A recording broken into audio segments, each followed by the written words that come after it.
بسم اللہ الرحمن الرحیم۔ السلام علیکم ورحمۃ اللہ وبرکاتہ۔ آج کا جو ویڈیو ہے یہ افطاری کے دعا کے متعلق ہے کہ افطاری کے وقت وہ مسنون دعا، جس طرح کھانے کے وقت ہم دعا کرتے ہیں، اس طرح بیت الخلاء جانے کے وقت مسنون دعا ہے، بیت الخلاء سے نکلنے کے وقت مسنون دعا ہے، اس طرح سونے کی مسنون دعا ہے، اس طرح جاگنے کی مسنون دعا ہے، اور اس طرح بازار جانے کی دعا ہے مسنون، اور اس طرح بازار آنے کی مسنون دعا ہے، کسی چیز کو خریدنے کے وقت دعا ہے۔ یہ تمام اللہ جل شانہ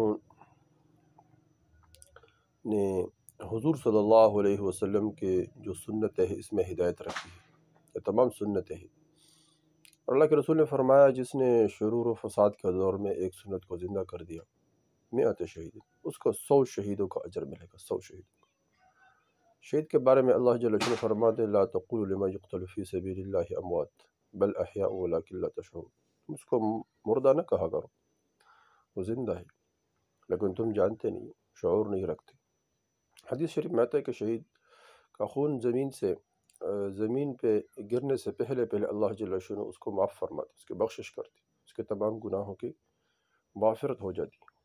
تو اس طرح دوستوں ایک سنت میں کتنے اللہ جل شانہ نے برکات رکھی ہوئی ہے کہ ہم ہر وقت کے سنت کو جانیں۔ انشاءاللہ یہ مسنون دعاؤں کا سلسلہ ہم رمضان کے بعد شروع کریں گے انشاءاللہ، کہ ہر عمل کا سنت کیا ہے اور اس کا کون سا دعا ہے، انشاءاللہ وہ بھی ہم بعد میں ذکر کریں گے۔ تو اس طرح آج کا یہ جو ویڈیو ہے یہ اس کے بارے میں ہے کہ افطار کے وقت کون سا دعا ہے۔ وہ سنت دعا جو افطار کے وقت ہم کریں گے وہ یہ ہے، افطار کی سنت دعا جو مشہور دعا ہے، اللہم لک صمت وبک آمنت وعلیک توکلت وعلی رزقک افطرت، یہ مسنون دعا ہے۔ اے اللہ تیرے ہی لیے روزہ رکھا، تجھ پر ایمان لایا ہوں اور تجھ پر بھروسہ کرتا ہوں، تیرے ہی رزق سے افطار کرتا ہوں۔ کتنا پیاری دعا ہے۔ ایک روایت میں عبداللہ بن عمر بن عاص رضی اللہ تعالیٰ عنہم سے افطار کے وقت یہ دعا بھی منقول ہے، اللہم انی اسألک برحمتک التی وسعت کل شیء ان تغفر لی، یہ دعا بھی ہے۔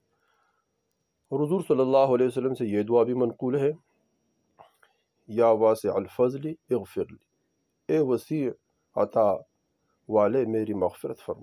دیکھو کتنے پیاری دعا ہے یہ افطاری کے وقت۔ باقی اپنے لیے دعا مانگے، اپنے رشتہ داروں کے لیے، ضروریات حاجات کے لیے، وہ علیحدہ دعا ہے، لیکن یہ دعا مسنون ہے، اس کو خود پڑھے، لوگوں سے شیئر کرے، فائدہ ہو۔